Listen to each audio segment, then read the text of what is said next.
ఆధ్యాత్మిక బంధువులకు నమస్సులు.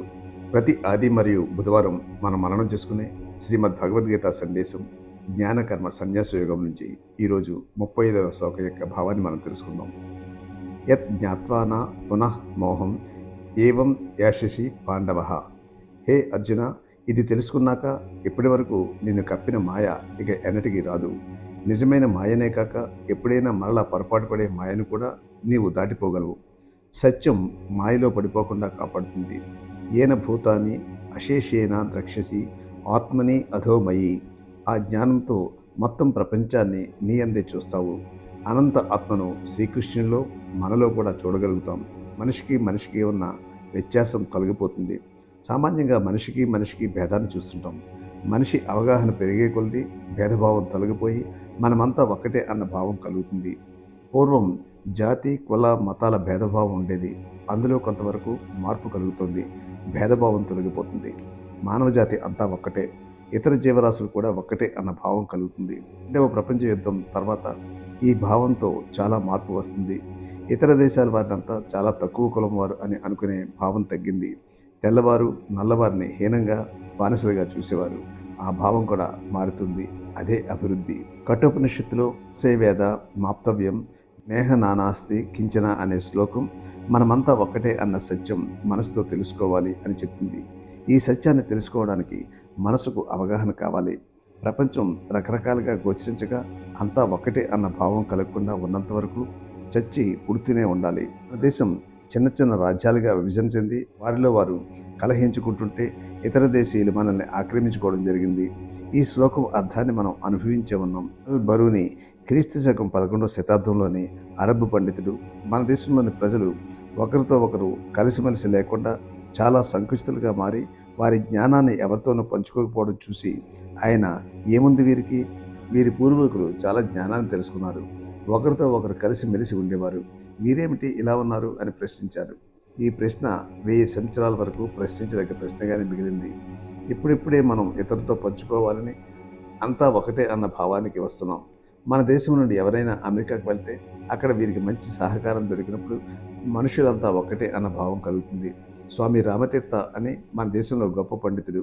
వారు ఒక విషయం చెప్పారు. ఆయన 19వ శతాబ్దపు చివరిలో స్వామి వివేకానంద ఉపన్యాసాలు లాహోర్లో ఏర్పాటు చేశారు. 1897లో ఆయన సన్యాసం స్వీకరించారు. ఆయన గణిత శాస్త్ర ఆచార్యులు.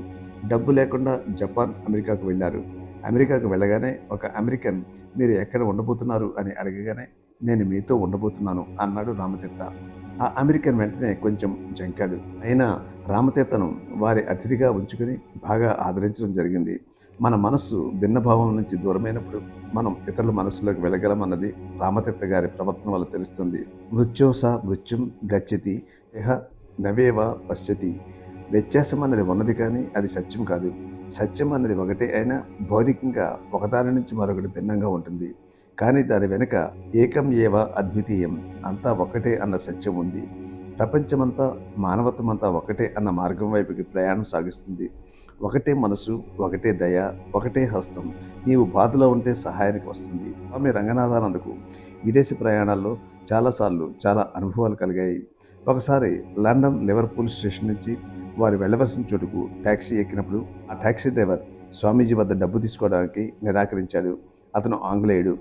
మీకు మీరే చాలా మంచి పని చేస్తుంటే మీ వద్ద నేనెలా డబ్బు తీసుకుంటాను అన్నాడు. దానికి స్వామీజీ, నాకు వేరే డబ్బు గల ఆయన ఇవన్నీ ఇస్తారు, కాబట్టి నీవు తీసుకో అని అతనికి బలవంతంగా ఇవ్వవలసి వచ్చింది. స్వామి రంగనాథానందకు అతను తెలియదు, కానీ అది మాటలకు అందని మనోశక్తి ఇద్దరి మధ్యన తెలిసి ఉన్నట్లుగా ప్రవర్తిస్తుంది. ఈ రకంగా ఎన్నో చోట్ల మనుషులు కనపడకుండా ఎంతో సహాయం చేస్తుంటారు. దాన్ని బట్టి మనమంతా ఒకటే అన్నది బలపడాలి. మనసే వేదం అప్తవ్యం అన్నది చిన్నతనం నుండి పిల్లలకు నేర్పుతుండాలి. పిల్లలు భేదభావం లేకుండా పెరగాలి.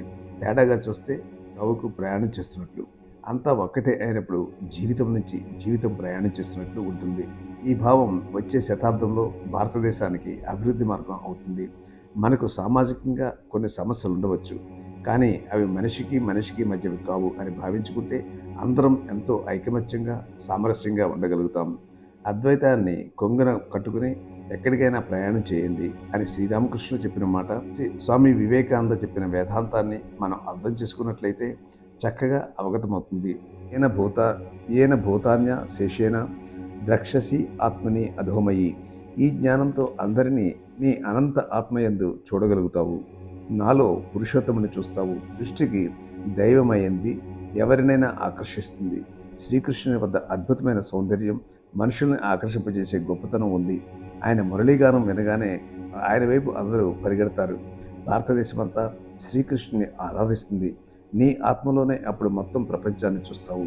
అదే ప్రపంచాన్ని తిరిగి రాయందు చూస్తావు. శ్రీకృష్ణుడే అంతా వ్యాప్తి చెంది ఉన్నాడు.